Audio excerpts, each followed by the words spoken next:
Hello दोस्तों, आप सभी का हमारे YouTube चैनल स्टडी आपके साथ में स्वागत है। आज हम लोग 17 दिसंबर टू 20 दिसंबर तक के सारे इंपॉर्टेंट करंट अफेयर्स को डिस्कस करने वाले हैं।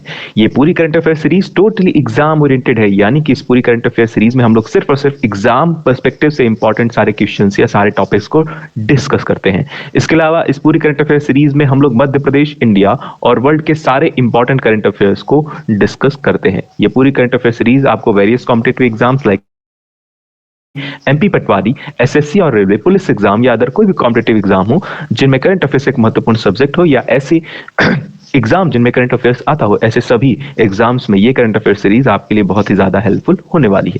इसके अलावा अगर आपको इस पूरी वीडियो का पीडीएफ चाहिए तो आप स्टडी आपके साथ नाम के टेलीग्राम ग्रुप से ज्वाइन होकर वहां से आप इसे आसानी से एक्सेस कर सकते हैं, जिसकी लिंक आपको डिस्क्रिप्शन में भी मिल जाएगी। तो चलिए बात करते हैं हम लोग क्विक रिवीजन की। तो ऐसे सभी एस्पिरेंट जो पहली बार इस वीडियो को देख रहे हैं उनको मैं बता दूं तो अभी हम लोग जो डिस्कस करने वाले हैं वो है क्विक रिवीजन। क्विक रिवीजन में हम लोग बेसिकली क्या करते हैं, तो क्विक रिवीजन में हम लोग बेसिकली प्रीवियस लेक्चर का एक क्विक एनालिसिस करते हैं। यानी प्रीवियस लेक्चर में हम लोग क्या क्या चीजें हमने कौन कौन से करंट अफेयर्स के टॉपिक डिस्कस किए हैं उसके बारे में एक क्विक रिकैप हम लोग करने वाले हैं। इसके बाद हम लोग क्या करते हैं, तो इसके बाद हम लोग हमने चलाया है मध्य प्रदेश स्टैटिक कैंपेन, और ये कैंपेन चलाने का मुख्य मकसद यही है कि हम लोग मध्य प्रदेश के स्टैटिक पोर्शन को कवर करते हैं इसमें। यानी कि आप में से ही बहुत सारे लोग, आप में से ही कई एस्पिरेंट जब भी किसी एक शहर या किसी एक टॉपिक से रिलेटेड तीन इंपॉर्टेंट फैक्ट्स को आप हमसे साझा करते हैं और उसके बारे में हम लोग यहाँ पर डिस्कशन करते हैं अगले लेक्चर में। यानी जो जो भी लोग, ऐसे सभी लोग जो भी अपने मध्य प्रदेश से रिलेटेड, सपोज यहाँ पर इंदौर शहर का नाम आता है मध्य प्रदेश के, अभी हम लोग जो करंट अफेयर डिस्कस करते हैं उसमें अगर आएगा इंदौर शहर का नाम, तो इंदौर शहर के बारे में आपको तीन इंपॉर्टेंट फैक्ट्स बताने हैं। यानी इंदौर शहर से रिलेटेड तीन इंपॉर्टेंट फैक्ट्स आप कमेंट सेक्शन में बताएंगे और उस पर हम लोग डिटेल में चर्चा करेंगे अगले वीडियो में। बिल्कुल, तो यही बेसिकली हमारा मध्य प्रदेश स्टैटिक कैंपेन है। इसमें आप बढ़ चढ़ कर हिस्सा लीजिए, जिससे आपके स्टैटिक पोर्शन काफी स्ट्रांग हो जाएंगे। चलिए बात की, तो क्विक रिवीजन में हमने बेसिकली क्या देखा था, फर्स्ट नंबर की चीज हमने देखी थी या फर्स्ट करंट अफेयर देखा था मोपा इंटरनेशनल एयरपोर्ट का। मोपा इंटरनेशनल एयरपोर्ट का रिसेंटली इनॉग्रेशन किया गया। आप सभी को ये वाली बात ऑलरेडी पता होगी।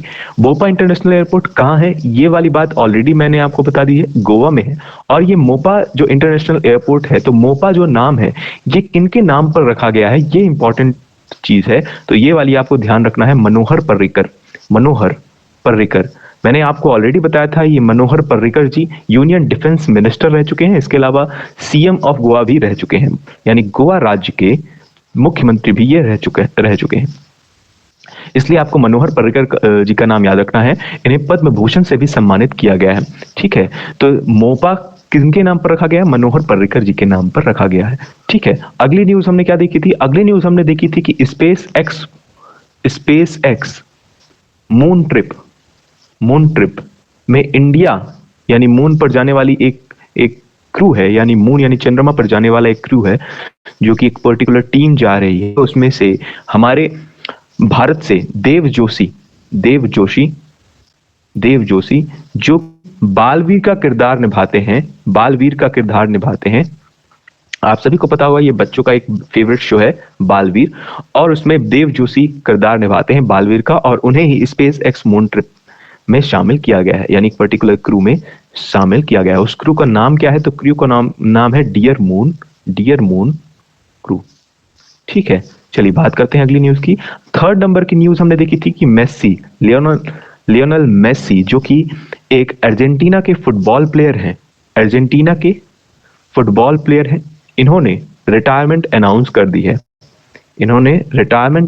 दी है लियोनेल मेसी ने। ठीक है, इसके अलावा फोर्थ नंबर की न्यूज हमने क्या देखी थी, सिंडी हुक, ये इंटरनेशनल ओलंपिक ऑर्गेनाइजिंग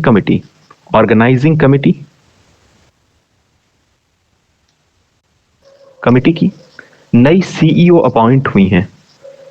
कौन से ओलंपिक की ये बात हो रही है, तो ये 2032 यानी 2032 ओलंपिक ऑर्गेनाइजिंग कमेटी की सीईओ कौन बन गई हैं, सिंडी हुक बन गई हैं। चलिए बात करते हैं अगली न्यूज की।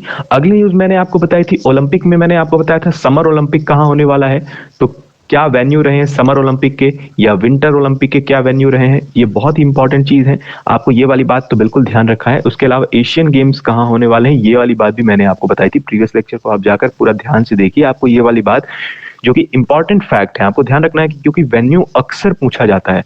वेन्यू मतलब समर ओलंपिक, जैसे आपसे पूछ लिया गया 2028 का कहाँ होने वाला है ना, समर ओलंपिक, तो आपसे ये पूछा जा सकता है, तो वेन्यू आपको ध्यान रखना है।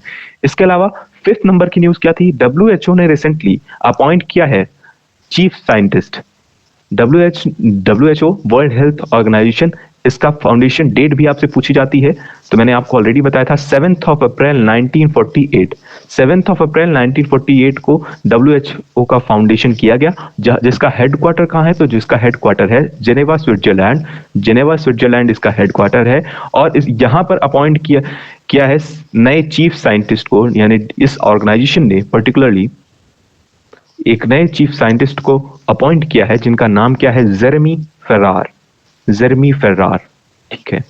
तो ये वाली बात ऑलरेडी हमने डिस्कस की थी। तो डब्ल्यूएचओ ने अपॉइंट किया है नए चीफ साइंटिस्ट जेरेमी फेरार को। 6 नंबर की हमारी न्यूज क्या थी, 6 नंबर की न्यूज थी दिव्या टीएस। दिव्या टीएस, आप सभी को एक बात पता होगी कि मध्य प्रदेश के भोपाल शहर में रिसेंटली नेशनल शूटिंग चैंपियनशिप का आयोजन किया गया।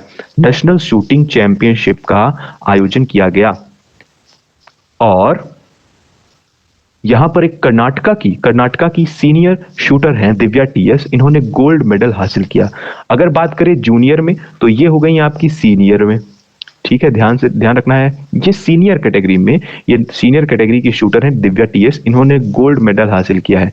इसके अलावा अगर जूनियर कैटेगरी की आपसे पूछ लिया जाए, तो मनु भाकर का नाम आपको ध्यान रखना है। मनु भाकर, ये किस खेल से एसोसिएट करती हैं, तो ये शूटर हैं, ध्यान रखना है आपको, ये एक शूटर है, और इनका जूनियर कैटेगरी में इन्होंने गोल्ड मेडल हासिल किया है। जूनियर कैटेगरी में इन्होंने गोल्ड मेडल हासिल किया है, ये वाली बात आपको ध्यान रखनी है।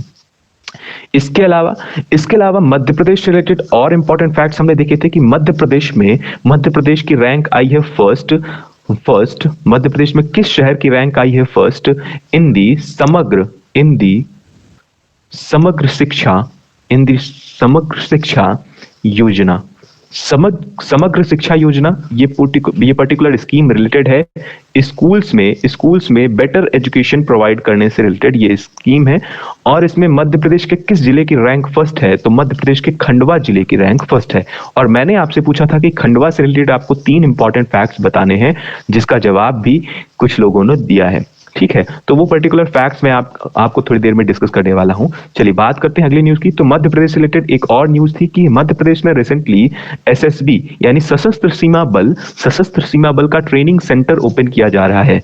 सशस्त्र सीमा बल का ट्रेनिंग सेंटर ओपन किया जा रहा है, और ये कहाँ ओपन किया जाएगा, तो ये मध्य प्रदेश के ग्वालियर शहर में ओपन किया जाएगा, ग्वालियर शहर में।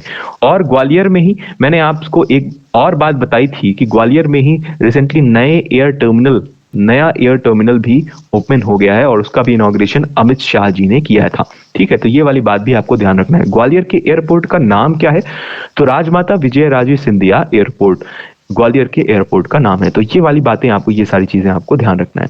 इसके अलावा मध्य प्रदेश से रिलेटेड एक और लास्ट इंपॉर्टेंट फैक्ट क्या था, तो लास्ट इंपॉर्टेंट फैक्ट था उज्जैन शहर में फर्स्ट वाटर पिलर का एस्टैब्लिशमेंट किया गया। और ये किस मंदिर में एस्टैब्लिशमेंट किया गया, तो ये महाकाल मंदिर उज्जैन में इसका पर्टिकुलरली एस्टैब्लिशमेंट किया जाएगा। फर्स्ट वाटर पिलर कहाँ, उज्जैन में। इस पर्टिकुलर वाटर पिलर में बहुत सारे वेदों से रिलेटेड कई ऋचाओं के बारे में लिखा गया है, यानी वेदों में क्या क्या चीजें हैं उनके बारे में पर्टिकुलरली इस पूरे स्तंभ में लिखा जाएगा, इस पिलर में लिखा जाएगा, जिसे चांदी से लिखा जाएगा। ध्यान रखना है, चांदी से लिखा जाएगा, ठीक है। तो ये सारी चीजें आपको ध्यान रखनी है। ये पर्टिकुलर जो फैक्ट्स हैं बहुत ही ज्यादा इंपॉर्टेंट है आने वाले अपकमिंग एग्जाम के लिए।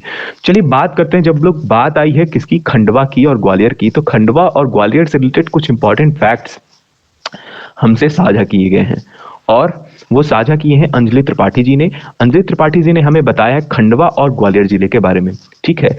ऐसा ही आप सभी क्या कर सकते हैं, जब भी आज के पर्टिकुलर लेक्चर में किसी अगर शहर का नाम, मध्य प्रदेश के किसी शहर का नाम आता है, सपोज इंदौर शहर का नाम आया, तो इंदौर से रिलेटेड आपको 3 इंपॉर्टेंट फैक्ट जो कि एग्जाम पर्सपेक्टिव से इंपॉर्टेंट है, वो सारी चीजें आप मुझे बता सकते हैं या डिस्कस कर सकते हैं। अगले वीडियो में मैं आपके उस कमेंट का रिप्लाई बिल्कुल इसी माध्यम से इसी तरह से देने वाला हूं। चलिए बात करते हैं हम लोग खंडवा की। तो खंडवा जो कि ईस्ट निमाड़ का हिस्सा है, बिल्कुल आपको ध्यान रखना है, खंडवा को ही ईस्ट निमाड़ कहा जाता है। ठीक है, मैं थोड़ी देर बाद आपको बताऊंगा ईस्ट निमाड़ कैसे और कैसे कहां पर है वेस्ट निमाड़। तो जब हम लोग बात करते हैं ईस्ट निमाड़, है ना, तो यानी पूर्वी निमाड़ खंडवा को कहा जाता है। अगर आपसे पूछ लिया जाए वेस्ट निमाड़, तो वेस्ट निमाड़ रीजन कौन सा है, वो है आपका खरगोन। ठीक है, मैप के थ्रू भी मैं आपको बताऊंगा। इसके अलावा बात करें तो ये किस डिवीजन के अंतर्गत आता है, तो ये इंदौर डिवीजन या इंदौर संभाग के अंतर्गत यह पर्टिकुलर जिला खंडवा जिला आता है।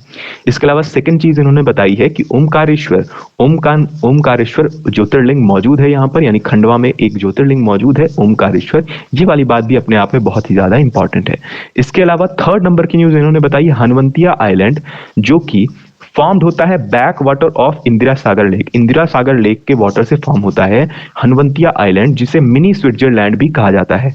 मिनी स्विट्जरलैंड भी कहा जाता है। ठीक है, मिनी स्विट्जरलैंड भी कहा जाता है हनुवंतिया आइलैंड को। तो ये भी कहाँ मौजूद है, ये भी खंडवा में मौजूद है। और यहाँ पर वाटर फेस्टिवल यानी जल महोत्सव का आयोजन किया जाता है प्रत्येक साल। तो ये वाली बात भी आपको ध्यान रखनी है। अगर मैं बात करूं खंडवा से रिलेटेड और कुछ इंपॉर्टेंट फैक्ट्स की, तो खंडवा में सबसे ज्यादा कॉटन की खेती की जाती है। सबसे ज्यादा कॉटन यानी कि कपास की खेती की जाती है। और कॉटन को आप सभी को पता होगा कि कॉटन का जब भी बात आती, क्योंकि यहां पर सबसे ज्यादा कॉटन का उत्पादन किया जा रहा है, इस वजह से इसे सुनहरा जिला भी कहा जाता है। सुनहरा जिला भी कहा जाता है। इसके अलावा बात करें तो यहां पर यानी खंडवा जिले में मुख्यतः कोरकू जाति निवास करती है। कोरकू जनजाति निवास करती है। इसके अलावा देश का पहला जल सत्याग्रह भी यहीं के खंडवा के ही एक गांव में किया गया। कौन से गांव में किया गया, तो वो वाली बात भी मैं आपको बता सकता हूं। घोघवा गांव में पहला घोघवा गांव में पहला जल सत्याग्रह, फर्स्ट जल सत्याग्रह किया गया खंडवा में ही। इसके अलावा आपको यह ध्यान रखना है कि यहां के पुनासा ग्राम यानी पुनासा एक गांव है खंडवा में, वहां पर इंदिरा सागर परियोजना स्थापित है। इंदिरा सागर परियोजना स्थापित है। और यह भारत की सबसे बड़ी मानव निर्मित झील है। यह भारत की सबसे बड़ी मानव निर्मित झील। ठीक है, तो आपको यह वाली बात भी ध्यान रखना है कि खंडवा जिले के पुनासा गांव में इंदिरा सागर लेक, जो कि भारत की सबसे बड़ी मानव निर्मित झील का निर्माण करती है। तो भारत की सबसे बड़ी मानव निर्मित झील कहां है, खंडवा में है। तो ये वाली बात आपको ध्यान रखनी है। इसके अलावा कुछ और इंपॉर्टेंट फैक्ट्स हैं, वो भी हम लोग देख लेते हैं, क्योंकि बात ही आ गई है। और कुछ बहुत ही इंपॉर्टेंट फैक्ट ये है कि खंडवा का नाम जब याद आता है तो आपको ओमकारेश्वर तो याद आना ही चाहिए। उसके अलावा यह किशोर कुमार जो कि आप सभी को पता होगा कि ये एक प्लेबैक सिंगर रहे हैं, कंपोजर रहे हैं, एक्टर रहे हैं। किशोर कुमार सभी लोग परिचित हैं। किशोर कुमार एक पार्श्व गायक रहे हैं। इनकी जन्म स्थली है। ठीक है, तो आपको ये वाली बात भी आपको ध्यान रखना है, जन्म स्थली यानी कि खंडवा में ही इनका जन्म हुआ था। इसके अलावा आपसे पूछा जाए माखनलाल चतुर्वेदी की क्या है, तो यह माखनलाल चतुर्वेदी जी की, जो कि एक कवि हैं, उनकी ये कर्म स्थली रही है। तो जन्म स्थली यानी जहां उनका जन्म हुआ, कर्म स्थली यानी कि सारा काम यानी सारी रचनाएं, इन्होंने मैक्सिमम रचनाएं या मैक्सिमम शिक्षा दीक्षा इनकी कहां हुई, खंडवा जिले में हुई। और यहीं से इनका प्रकाशन कार्य सारा संपादित हुआ। तो माखनलाल चतुर्वेदी की कर्म स्थली क्या रही है, खंडवा रही है। तो ये वाली चीजें आपको ध्यान रखना है पर्टिकुलर खंडवा जिले से रिलेटेड। खंडवा जिले को ईस्ट निमाड़ कहा जाता है। और जबकि बात करें खरगोन को, तो वेस्ट निमाड़। इंदौर डिवीजन के अंतर्गत यह आता है। यहाँ पर ओमकारेश्वर ज्योतिर्लिंग मौजूद है। इसके अलावा हनुवंती आइलैंड यहाँ पर मौजूद है। यहाँ के पुनासा ग्राम में इंदिरा सागर लेक है। और जो कि इंदिरा सागर लेक जो कि भारत की सबसे बड़ी मानव निर्मित झील है। यह माखनलाल चतुर्वेदी जी की कर्मस्थली तथा किशोर कुमार जी की जन्मस्थली के रूप में प्रसिद्ध है खंडवा। तो ये सारे इंपॉर्टेंट फैक्ट्स आपको ध्यान रखने हैं। चलिए बात करते हैं हम लोग अब ग्वालियर की। जब भी ग्वालियर का नाम याद आए तो आपको ग्वालियर का सबसे बड़ा पहले नाम याद आना चाहिए कि इसका पुराना नाम क्या था। तो इसका पुराना नाम था गोपाचल। इसके अलावा गोपगिरी भी इसे कहा जाता है। गोपगिरी भी कहा जाता है। ठीक है, चलिए इसके अलावा इन्होंने बताया, अंजलि त्रिपाठी जी ने बताया कि इसके यहाँ के फाउंडर कौन है, राजा सूरज सेन। कई बार अपने आप में एक बहुत इंपॉर्टेंट फैक्ट इन्होंने बताया है, कई बार अपने आप ये एग्जाम में पूछा जा चुका है। रिसेंटली एमपीपीएससी में भी ये पूछा गया था कि यहाँ के फाउंडर यानी ग्वालियर जिले की स्थापना की किसने की, तो महाराजा सूरज सेन ने की है। यहाँ पर एक ग्वालियर फोर्ट मौजूद है, एक ग्वालियर किला मौजूद है जिसे जिब्राल्टर ऑफ ईस्ट भी कहा जाता है, पूर्वी जिब्राल्टर भी कहा जाता है। इसके अलावा बात करें first music university of Madhya प्रदेश, इन्होंने बताया है मान Singh Tomar university. First music university भी कहाँ लोकेट करती है, ग्वालियर में। तो ग्वालियर में इन्होंने बता दिया कि यहाँ के फाउंडर कौन है, सूरज सेन। ग्वालियर फोर्ट जिसे जिब्राल्टर ऑफ ईस्ट भी कहा जाता है। इसके अलावा first music university of Madhya प्रदेश मान सिंह तोमर यूनिवर्सिटी है। अब बात करते हैं ग्वालियर से रिलेटेड और इंपॉर्टेंट फैक्ट की। तो जब ग्वालियर का नाम याद ही आ गया है तो ग्वालियर से रिलेटेड और भी इंपॉर्टेंट फैक्ट्स के बारे में हम लोग जान लेते हैं। जैसा कि आप सभी को पता है कि ग्वालियर का जब भी नाम आया तो आपको याद क्या रखना है, सूरज सेन। सूरज सेन ने इस शहर को बसाया था, इसकी स्थापना की थी, तो इनका नाम तो अपने आप में बहुत ज्यादा इंपॉर्टेंट है। दूसरी इंपॉर्टेंट चीज है आपको जो कि याद रखनी है वो है कि जितने लोग भी पटवारी की परीक्षा के लिए तैयारी कर रहे हैं तो पटवारी का प्रशिक्षण केंद्र भी कहां पर मौजूद है, प्रशिक्षण केंद्र भी कहां पर मौजूद है, तो वो मौजूद है आपका ग्वालियर शहर में। इसके अलावा यहां पर कुछ अलग अलग फोर्ट या पैलेसेस भी मौजूद हैं, उनके बारे में भी आपको ध्यान रखना है ना। जैसे कि जय विलास पैलेस, जय विलास पैलेस हिंदी में लिखना थोड़ा सा टफ होता है, तो आप इन चीजों से हैंड राइटिंग से थोड़ा सा कॉम्प्रोमाइज कर सकते हैं, कर लीजिएगा। इसके अलावा गुजरी महल आपको ध्यान रखना है, गुजरी महल यहाँ पर है। इसके अलावा सास बहू का मंदिर, जो कि सारी इंपॉर्टेंट चीजें ही बस यहाँ पर डिस्कस हो रही है। सास बहू मंदिर जो कि अपने आप में कई बार एग्जाम में आया हुआ है, सास बहू मंदिर, इसे सहस्त्र बाहु मंदिर भी कहा जाता है, तो आपको ये वाली बात याद रखनी है, सास बहू मंदिर। ठीक है, इसके अलावा तेली का मंदिर, तो कई इंपॉर्टेंट फैक्ट्स आपको ग्वालियर जिले के बारे में पता चल गए। इसके अलावा ग्वालियर शहर के बारे में एक और इंपॉर्टेंट चीज मैं आपको बता सकता हूं कि यहाँ पर पर्टिकुलरली ग्वालियर शहर में आपको ग्वालियर शहर के घाटी गांव अभ्यारण्य में सोन चिड़िया ग्रेट इंडियन बस्टर्ड का संरक्षण किया जाता है। आपको ये वाली बात भी याद रखनी है। ठीक है, तो ये सारे इंपॉर्टेंट फैक्ट्स हो गए हैं, आपको ये सारे इंपॉर्टेंट फैक्ट्स पर्टिकुलरली याद रखने हैं। तो अपने आप में अंजलि त्रिपाठी जी ने बहुत ही जबरदस्त इंपॉर्टेंट जानकारी दी, ऐसी ही जानकारी आप लगातार देते रहिए। और भी लोगों से मेरी ये विनती है कि आप सारे इंपॉर्टेंट फैक्ट्स के बारे में, आप जितने भी ज्यादा इंपॉर्टेंट फैक्ट्स आप दे सकते हैं, जो भी आपको पता हो कहीं, तो वो आप हमसे साझा कर सकते हैं। एक या दो फैक्ट भी बिल्कुल हो सकते हैं। ठीक है, चलिए बात करते हैं आज के करंट अफेयर्स की। आपका जो क्वेश्चन था यहाँ पर मैं आपको पर्टिकुलर मैप के थ्रू भी बताना चाह रहा था, लेकिन क्योंकि समय की वीडियो बहुत ज्यादा बन जाएगी तो आपको ग्वालियर शहर का आप मैप देख लीजिए कि ग्वालियर कहां पर मौजूद है, ग्वालियर।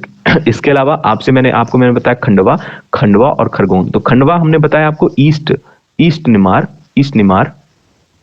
और ये क्या है आपका वेस्ट निमार। तो आप इसकी लोकेशन से आप जान सकते हैं। इसके अलावा आप इंदौर देख लीजिए कहां पर है, तो आपको खरगोन से बिल्कुल सटा हुआ ऊपर दिख जाएगा इंदौर। ठीक है, तो ये वाली चीजें आपको ध्यान रखनी है। चलिए बात करते हैं आज के करंट अफेयर्स क्वेश्चन की। पहला क्वेश्चन है राफेल नडाल, पहली इंपॉर्टेंट न्यूज जो कि एग्जाम पर्सपेक्टिव से इंपॉर्टेंट है, वो है राफेल नडाल ने recently ITF world championship 5th time ये टाइटल जीत लिया है। तो राफेल नडाल एक टेनिस प्लेयर है, आपको ध्यान क्या रखना है, यह एक टेनिस प्लेयर है, ये वाली बात आपको ध्यान रखनी है। इन्होंने पांचवी बार ITF विश्व चैंपियनशिप इंटरनेशनल टेबल टेनिस बोल रहा हूं, इंटरनेशनल टेनिस फेडरेशन को जीत लिया है। अब आपसे पूछ लिया जाए कि इंटरनेशनल टेनिस फेडरेशन का मुख्यालय कहां पर हुआ और इसका फाउंडेशन कब हुआ, तो इसका फाउंडेशन हुआ 1 मार्च 1913। ध्यान रखना है टेनिस फेडरेशन की बात हो रही है, नॉट की टेबल टेनिस फेडरेशन। ठीक है, इंटरनेशनल टेनिस फेडरेशन का हेडक्वार्टर कहां पर है, तो इसका हेडक्वार्टर है लंदन, यूनाइटेड किंगडम में, लंदन यूके में इसका हेडक्वार्टर है। इसके अलावा इसके प्रेसिडेंट कौन है, डेविड हैगर्टी। तो आपको ये वाली बातें ध्यान रखनी है। राफेल नडाल को 5वीं बार ITF विश्व चैंपियन का ताज पहनाया गया, और ये इसके पहले ये कितनी बार टाइटल जीत चुके हैं, तो 2008, 2010, 2017, 2019 और इस बार 2022 में इन्होंने यह खिताब हासिल किया है। तो राफेल नडाल एक टेनिस प्लेयर है और इंटरनेशनल टेनिस फेडरेशन कहाँ है, तो लंदन यूके में इसका हेडक्वार्टर है, जिसे फाउंड किया गया 1913 को। और पांच बार राफेल नडाल ने ये टाइटल जीता है। तो ये वाली बात आपको ध्यान रखनी है। इसके अलावा दूसरी इमेज जो आपको दिख रही है वो है ईगा स्वेटेक की। ईगा स्वेटेक, इन्होंने वुमेन कैटेगरी में इनकी टॉप रैंक आई है। तो ठीक है, ये वाली बात इतनी इंपॉर्टेंट नहीं है, लेकिन आपको राफेल नडाल के बारे में पता होना चाहिए कि ये एक टेनिस प्लेयर है और इंटरनेशनल टेनिस फेडरेशन का हेडक्वार्टर कहां पे है, तो लंदन यूके में इसका हेडक्वार्टर है। चलिए बात करते हैं अगली न्यूज की। अगली न्यूज अपने आप में बहुत इंपॉर्टेंट है क्योंकि फीफा वर्ल्ड कप समाप्त हो चुका है और किसने ये टाइटल जीता है, तो ये टाइटल जीता है अर्जेंटीना की टीम में। अर्जेंटीना ने रिसेंटली फ्रांस को 4-2 से हराकर यह टाइटल अपने नाम किया है। तो फीफा वर्ल्ड कप कतर में जो कि आयोजित हुआ 2022 का, और इसकी विनर टीम कौन सी है, तो इसकी विनर टीम है अर्जेंटीना। किसको हराया, तो फ्रांस को हराया। ठीक है, अपने आप पे ये बहुत इंपॉर्टेंट फैक्ट है। तो सबसे पहला क्वेश्चन क्या बनता है, आपसे ऐसा पूछा जा सकता है कि फीफा वर्ल्ड कप 2022 का कहां आयोजित किया गया, तो आपको क्या बताना है, कतर में आयोजित किया गया। ठीक है, इसके अलावा यह टाइटल किसने जीता है, तो फीफा वर्ल्ड कप जो कि एक फुटबॉल से रिलेटेड गेम है या फुटबॉल से रिलेटेड यह एक श्रृंखला है, ये पर्टिकुलरली अर्जेंटीना टीम ने रिसेंटली ये खिताब हासिल किया है। किसको हराया है, फ्रांस को हराया है। तो ये वाली बात आपको ध्यान रखनी है। ठीक है, इसके अलावा आपसे पूछ लिया जाए कि कितनी बार अर्जेंटीना यह टाइटल जीत चुकी है, तो अर्जेंटीना ये 3 बार इस टाइटल को जीत चुकी है। इसके पहले 1978 और 1986 को अर्जेंटीना ने यह टाइटल जीता था और उसके बाद 2022 में यह टाइटल जीता है, यानी तीसरी बार अर्जेंटीना की टीम ने यह टाइटल यानी फीफा वर्ल्ड कप का टाइटल जीता है। इसके अलावा 2022 में जो फीफा वर्ल्ड कप हुआ, आपको मैंने ऑलरेडी बता दिया कि ये जो प्लेयर आपको दिख रहे हैं ये है लियोनेल मेसी, और इन्होंने रिसेंटली रिटायरमेंट, ठीक है, फीफा वर्ल्ड कप के बाद। और फीफा वर्ल्ड कप में के जो अवार्ड हैं उनके बारे में हम लोग जान लेते हैं। उनके बारे में सबसे इंपॉर्टेंट चीज क्या है, उसमें सबसे इंपॉर्टेंट चीज है कि इसकी विनर कौन है। तो विनर ऑलरेडी मैंने आपको बता दिया, अर्जेंटीना की टीम विनर है। सेकंड रैंक किसकी है, फ्रांस की। थर्ड है क्रोएशिया की और फोर्थ है मोरक्को की। सिर्फ आप 2 चीजें इसमें ध्यान रखिए, पहली चीज है अर्जेंटीना विनर है, दूसरी फ्रांस सेकंड रैंक है। इसके अलावा गोल्डन बॉल अवार्ड किसे दिया गया, लियोनेल मेसी अर्जेंटीना के प्लेयर है, इन्हें दिया गया है। ठीक है, best player golden ball award क्यों दिया जाता है, क्योंकि best player of FIFA world cup में कौन थे, यानी जो भी उस पूरे वर्ल्ड कप टूर्नामेंट में बेस्ट प्लेयर होता है उसे यह गोल्डन बॉल अवार्ड दिया जाता है, और ये किसे दिया गया, लियोनेल मेसी को दिया गया। इसके अलावा जो सबसे ज्यादा गोल करता है, तो सबसे ज्यादा गोल किसने किए हैं फीफा वर्ल्ड कप में, तो इस वर्ल्ड कप में सबसे ज्यादा गोल किए हैं काइलिन मबापे ने ये सबसे ज्यादा गोल किए हैं, जो कि एक फ्रांस के प्लेयर हैं, और इन्हें गोल्डन बूट अवार्ड दिया गया है। तो गोल्डन बूट अवार्ड पर्टिकुलरली किसे दिया जाता है, जिसने सबसे ज्यादा गोल किए होते हैं उसे यह अवार्ड दिया जाता है। और किसे दिया गया रिसेंटली, काइलिन मबापे। ठीक है, तो ये किसके प्लेयर है, फ्रांस के प्लेयर है। इसके अलावा गोल्डन ग्लव अवार्ड ये किसे दिया गया है, ये एमिलियानो मार्टिनेज को दिया गया है, जो कि एक अर्जेंटीना के प्लेयर है और एक बेस्ट गोलकीपर होने की वजह से गोल्डन ग्लव अवार्ड दिया जाता है। किसे दिया गया है, एमिलियानो मार्टिनेज को दिया गया है, जो कि एक अर्जेंटीना के प्लेयर है। FIFA young player award Enzo Fernandez को दिया गया है। तो यंग प्लेयर अवार्ड किसे दिया गया है, एंजो फर्नांडिस। ठीक है, चलिए बात करते हैं सिल्वर बूट अवार्ड, ये भी किसे दिया गया है, लियोनेल मेसी को दिया गया। तो इसमें सिर्फ चीजें आपको क्या याद रखनी है, आपको इसमें से याद रखना है, अगर मैं सब कुछ रेस करके एक बार बता दूं कि आपको याद क्या रखना है, तो आप इनका नाम याद रख सकते हैं। काइलिन मबापे, इन्होंने लास्ट गेम में 3 हैट्रिक ली थी, हैट्रिक लगाई थी, तो ये वाली बात भी आपको ध्यान रखनी है। Golden ball award Lionel Messi, और किसको हराया, तो फ्रांस को हराया। ये 3 चीज आप बेसिकली याद रख सकते हैं। चलिए बात करते हैं अगली न्यूज की। अगली न्यूज है इंडियाज की सरगम कौशल ने रिसेंटली मिसेस वर्ल्ड 2022 का खिताब जीत लिया है। तो मिस वर्ल्ड 2022 का खिताब किसने जीता है, सरगम कौशल ने जीता है। कहां से बिलोंग करती हैं, तो ये मुंबई शहर से बिलोंग करती हैं। तो ये वाली बात आपको ध्यान रखनी है। बेसिकली बाकी सारी फैक्ट्स आपको जानने की जरूरत नहीं है। इंडिया की सरगम कौशल नाम याद रखना है, सरगम कौशल, मिस वर्ल्ड 2022। नाउ नेक्स्ट अगला क्वेश्चन है मध्य प्रदेश से रिलेटेड, बहुत इंपॉर्टेंट फैक्ट्स है। Which place has Madhya national national good governance index. कई बार ये एग्जाम में पूछा जाता है कि national good governance index index में मध्य प्रदेश की क्या रैंक रही है, या इससे रिलेटेड गुड गवर्नेंस इंडेक्स से रिलेटेड पर्टिकुलरली क्वेश्चंस पूछे जाते हैं। तो नेशनल गुड गवर्नेंस इंडेक्स में मध्य प्रदेश की रैंक क्या आई है? फर्स्ट रैंक रही है। गुड गवर्नेंस इंडेक्स में पर्टिकुलरली किन पैरामीटर्स को ध्यान में रखकर ये पर्टिकुलर अवार्ड दिया जाता है या इसमें रैंक डिसाइड की जाती है? तो एग्रीकल्चर या allied sector, environment, citizen centric governance, public health, public infra and utilities, commerce and industries, human resource development, judicial and public security, welfare and development and economic governance. यानी एक particular government में particularly अगर बात करें तो government में basically जो governance है ना, मतलब गवर्नेंस इन सभी सेक्टर्स मैंने जिनके नाम लिए, चाहे वो एग्रीकल्चर हो, चाहे एनवायरमेंट हो, चाहे वो पब्लिक हेल्थ हो, इन सारे सेक्टर्स में अगर कोई राज्य टॉप परफॉर्मेंस करता है, इन सारे ओवरऑल सेक्टर्स में जब कोई राज्य टॉप परफॉर्मेंस करता है या वहां पर गवर्नेंस या जो शासन है उसे बहुत ही जबरदस्त तरीके से चलाया जाता है, तब उसे इसमें फर्स्ट रैंक दी जाती है। तो जिस भी स्टेट में ये सारी चीजें होती हैं, इन सारे सेक्टर्स में वो पर्टिकुलर स्टेट बहुत ही अच्छा काम करता है इन सारे सेक्टर्स में, तो उसे इस सूचकांक में या इस इंडेक्स में फर्स्ट रैंक ऑब्टेन होती है या उसके हिसाब से रैंक निर्धारित की जाती है। ये पर्टिकुलर चीज आपको ध्यान रखनी है। तो फर्स्ट रैंक मिली है मध्य प्रदेश को। अगर बात करें कैटेगरी वाइज बात करें तो आपको ये जो चीज दिख रही है, ग्रुप बी की कैटेगरी में मध्य प्रदेश की रैंक क्या है? फर्स्ट है। सेकंड रैंक किसकी है? राजस्थान की है। थर्ड रैंक किसकी है? छत्तीसगढ़ की। तो ये वाली बात भी आपको ध्यान रखनी है कि फर्स्ट रैंक तो हमें पता चल गई ये मध्य प्रदेश की है, सेकंड और थर्ड भी आप ध्यान रखिए। सेकंड रैंक है राजस्थान की और थर्ड है छत्तीसगढ़ की। ठीक है। इसके अलावा बात करें ग्रुप ए, ये जो ग्रुप ए की कैटेगरी है ये भारत के, सपोज ये आपका भारत है, मैं थोड़ा सा आपको चीजें और आसान करके बता रहा हूं। अगर हम लोग ग्रुप बी कैटेगरी की बात कर रहे हैं तो अगर सपोज ये आपका भारत है, मैं थोड़ा सा रफ मैप बना रहा हूं तो इससे आपको सारी चीजें जिसे क्लियर हो।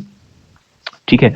तो अगर हम लोग बात करते हैं पर्टिकुलरली कि इन सारे कोस्टल से सटे हुए जो स्टेट्स हैं या फिर आप ऊपर यानी ये पूरे कॉर्नर्स के जो स्टेट्स हैं, इन पर्टिकुलर स्टेट्स को ग्रुप ए कैटेगरी में रखा गया है और ग्रुप बी कैटेगरी में बिल्कुल सेंट्रली लोकेटेड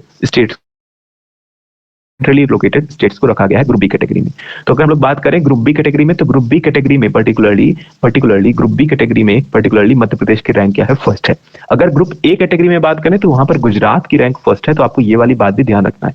तो गुजरात आपका यहां पर दिख जाएगा आपको गुजरात, और गुजरात की रैंक क्या है? फर्स्ट है ग्रुप ए कैटेगरी में। ग्रुप बी कैटेगरी में रैंक किसकी फर्स्ट है? मध्य प्रदेश की रैंक फर्स्ट है। बहुत ही इंपॉर्टेंट फैक्ट मैं बता रहा हूं, अगर इंडिया से आपसे पूछ लिया जाए पूरे इंडिया में किसकी रैंक फर्स्ट है तो ऐसा क्वेश्चन नहीं आएगा। अगर आपसे ऐसा क्वेश्चन पूछा जाएगा तो आपको दो स्टेट के नाम पता होना चाहिए। पहली चीज क्या आपको ये पता है, ग्रुप बी में मध्य प्रदेश, ग्रुप ए में गुजरात, तो गुजरात की रैंक आपको लगानी है फर्स्ट। तो गुजरात अगर ऑप्शन में है तो आपको लगाना है गुजरात। अगर आपसे पूछा जाए ग्रुप बी कैटेगरी में या पर्टिकुलरली ग्रुप बी का नाम दे दिया जाए या सेंट्रली लोकेटेड स्टेट्स में बोल दिया जाए, पर्टिकुलर ऑप्शन में सिर्फ सेंट्रली लोकेटेड स्टेट्स हैं, तो आप ऑप्शन क्या लगाएंगे? तब आप लगाएंगे Madhya Pradesh.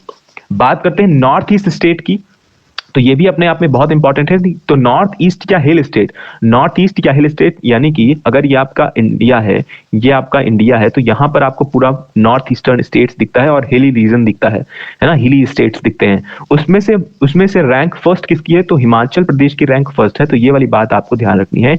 North eastern states या हिली स्टेट्स की बात करें तो वहां पर हिमाचल प्रदेश की रैंक क्या है? फर्स्ट। और अगर सिर्फ यूनियन टेरिटरीज की बात करें तो दिल्ली की रैंक क्या है? फर्स्ट।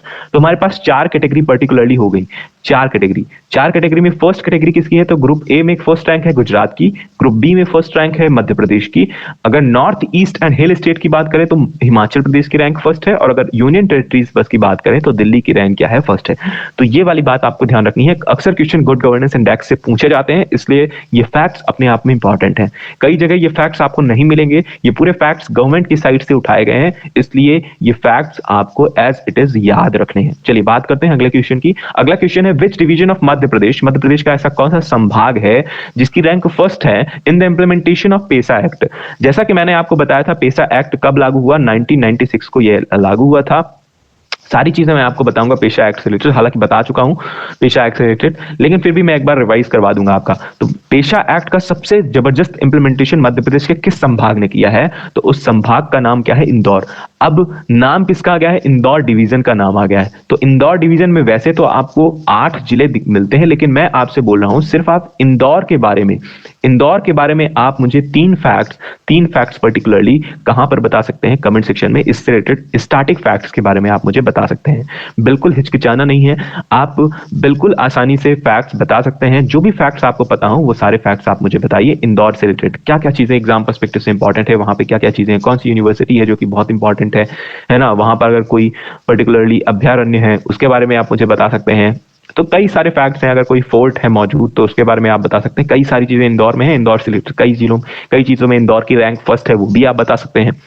तो इन सारी चीजों को ध्यान में रखते हुए आप मुझे इंदौर शहर के बारे में या इंदौर जिले के बारे में क्या क्या इंपॉर्टेंट फैक्ट्स हैं वो आप मुझे बता सकते हैं। मध्य प्रदेश स्टैटिक कैंपेन का अगला हिस्सा ये होगा। बात करते हैं पेशा एक्ट की बारे में। तो पेशा एक्ट कब ये इन्फोर्स हुआ, तो 24 दिसंबर 1996। आप सभी को पता होगा 24 दिसंबर 1996 अभी आने ही वाला है, और 24 दिसंबर आने वाला है। तो 24 दिसंबर आपको ध्यान रखना है, क्रिसमस डे के एक दिन पहले यह इंप्लीमेंटेशन इसका किया गया। एक चीज और शायद छूट गई है, वो छूट क्या गई है, गुड गवर्नेंस डे कब मनाया जाता है। तो गुड गवर्नेंस डे आपको ध्यान रखना है, गुड गवर्नेंस डे मनाया जाता है 25 ऑफ दिसंबर को, प्रत्येक साल मनाया जाता है। तो 25 दिसंबर को प्रत्येक साल क्या मनाया जाता है, गुड गवर्नेंस डे मनाया जाता है। इसके अलावा क्रिसमस डे भी मनाया जाता है। तो ये वाली बात तो आपको ध्यान ही रखनी है। इसके अलावा गुड गवर्नेंस डे अगर आप ध्यान रख पाए तो वो अपने आप में बहुत ही अच्छी बात होगी। मैंने आपको बता दिया पेशा एक्ट भी कब लागू हुआ, 24 दिसंबर को लागू हुआ। कब, 1996। आपको ये पर्टिकुलर ईयर याद रखना है पेशा एक्ट का, 1996। इसका फुल फॉर्म भी आप याद रखिए, पेशा एक्ट का फुल फॉर्म क्या है, panchayat extension to scheduled areas act, panchayat extension to scheduled areas act 1996, जिसे आप पेशा के नाम से जानते हैं। इसके बारे में बात कर लेते हैं पेशा एक्ट के बारे में। तो जैसा कि मैंने आपको बताया था कि पेशा एक्ट कब लागू हुआ, 24 दिसंबर 1996 को, और ये अभी करंटली 10 राज्य में इस एक्ट का संचालन किया जा रहा है, या यह एक्ट लागू किया गया है। उन राज्यों का नाम भी याद रखिए, झारखंड, छत्तीसगढ़, ओडिशा, आंध्र प्रदेश, गुजरात, हिमाचल प्रदेश, मध्य प्रदेश, राजस्थान, महाराष्ट्र और तेलंगाना। तो ये पर्टिकुलरली 10 राज्य हैं पेशा एक्ट जहां पर लागू किया गया है। तो मध्य प्रदेश में रिसेंटली लागू किया गया है, ये वाली न्यूज थी थोड़े दिन पहले, नवंबर में ये न्यूज रही है। और क्योंकि ये करंटली लगातार न्यूज में बना हुआ है पेशा एक्ट, इस वजह से ये अपने आप में बहुत इंपॉर्टेंट है। तो ये पर्टिकुलर शहर भी, ये स्टेट भी आपको ध्यान रखना है, ये पर्टिकुलर 10 स्टेट के बारे में, क्योंकि ऐसा क्वेश्चन बिल्कुल बनाया जा सकता है कि इनमें से किन स्टेट्स में पेशा एक्ट लागू नहीं है या एप्लीकेबल नहीं है।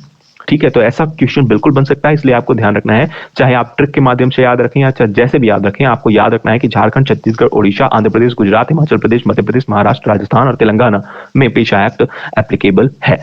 इसका पर्टिकुलर उद्देश्य क्या रहा है, इस पूरे एक्ट का उद्देश्य यह रहा है कि ग्राम सभाओं की सक्रिय भागीदारी से आदिवासी आबादी को शोषण से बचाना है। यानी जितने भी शेड्यूल्ड एरियाज हैं पूरे स्टेट्स में, इन सभी 10 राज्यों में या पूरे भारत में जहां पर भी शेड्यूल्ड एरियाज है, वहां पे ग्राम सभाओं के माध्यम से, यानी ग्राम सभाओं का पहले गठन किया जाएगा, और वहां की सक्रिय भागीदारी से जो पर्टिकुलर आबादी है, शेड्यूल्ड ट्राइब्स है, उन्हें उनका एक्सप्लॉयटेशन करने से उनको बचाना है। इस पर्टिकुलर एक्ट का यह उद्देश्य रहा है। ठीक है, यही सारी चीजें आपको इंग्लिश में भी मिल जाएंगी। चलिए बात करते हैं अगले क्वेश्चन की। अगला क्वेश्चन है, in which sanctuary of Madhya Pradesh butterfly park has been built, या बटरफ्लाई पार्क इज एस्टैब्लिश्ड। ये कहां एस्टैब्लिश किया जा रहा है, अपने आप में बहुत इंपॉर्टेंट फैक्ट है कि इन विच सेंचुरी ऑफ मध्य प्रदेश के किस अभ्यारण्य में बटरफ्लाई पार्क बनाया जा रहा है। तो यह मध्य प्रदेश की सबसे छोटी wildlife sanctuary Ralamandal sanctuary में यह पार्क बनाया जा रहा है। रालामंडल सेंचुरी, जैसा कि मैंने आपको अभी बता दिया, मध्य प्रदेश की स्मॉलेस्ट सेंचुरी है। स्मॉलेस्ट सेंचुरी बहुत ही जबरदस्त। अगर जो भी लोग इंदौर में रह रहे हैं या इंदौर जिले से में बिलोंग करते हैं, वो वैसे भी जानते होंगे, या इंदौर संभाग में रह रहे हैं, या इंदौर में जो पर्टिकुलरली लोग तैयारी कर रहे हैं किसी भी एग्जाम की, वो पर्टिकुलरली इस सेंचुरी में जरूर विजिट करें। आपको कई सारी चीजें, बहुत ही जबरदस्त आपको चीजें देखने को मिलेंगी। बहुत ही जबरदस्त सीनिक व्यू क्रिएट करता है ये Ralamandal century.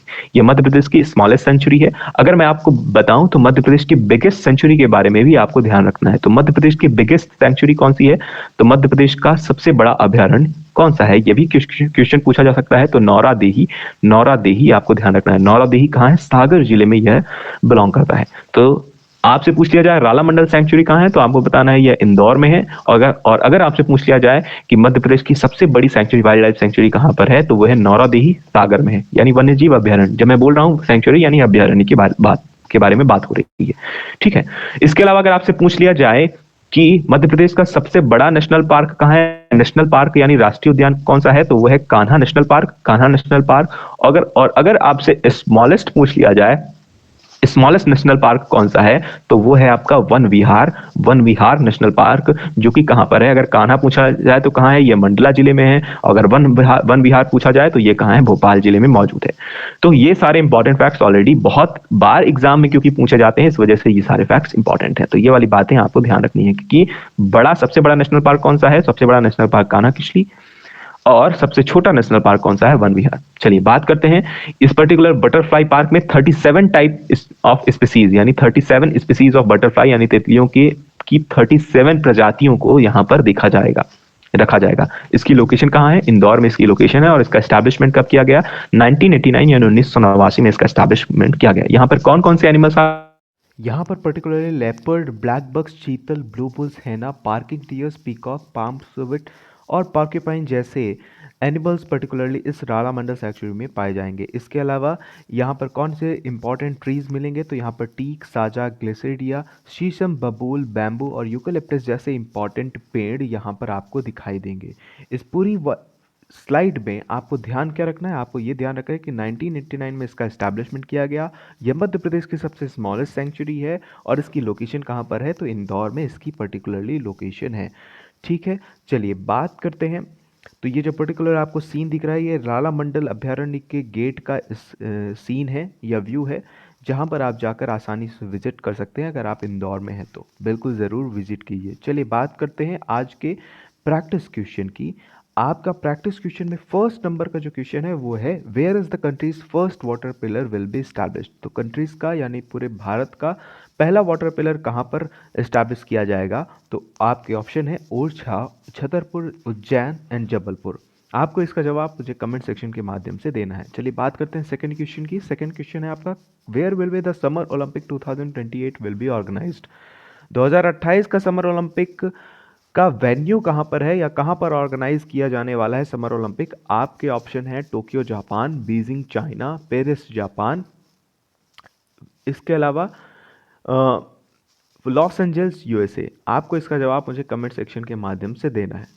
Paris France, sorry वहाँ पर थोड़ी सी मिस्टेक हो गई है। चलिए बात करते हैं अगली चीज़ की। तो आपको अगर आपका कोई भी सुझाव है, सजेशन है, तो वो आप इन सोशल मीडिया हैंडल्स के माध्यम से जुड़कर आप मुझे अपने सुझाव दे सकते हैं। और आप इस वीडियो को ज़्यादा से ज़्यादा अपने दोस्तों में शेयर कीजिए, जिससे आप के जो इम्पोर्टेंट स्टैटिक है मध्य प्रदेश के पर्टिकुलर कैंपेन का जो हिस्सा है, मध्य प्रदेश के सारे स्टैटिक क्वेश्चन आपके कवर हो सकते हैं। और जब आप बहुत सारे लोग इस पर्टिकुलर कैंपेन से जुड़ेंगे तो आपको कई सारे इंपॉर्टेंट फैक्ट्स पता चलेंगे। इस वजह से आप इससे जुड़ने के लिए अपने दोस्तों को ज़्यादा से ज़्यादा प्रोत्साहित कीजिए, जिससे आपके दोस्त, आपके सभी फ्रेंड्स इसका फ़ायदा उठा सकें। चलिए, तो हम लोग मिलेंगे अपने नेक्स्ट लेक्चर में फिर से अगले करंट अफेयर्स के साथ। तब तक कि आप सभी रिवाइज करते रहिए।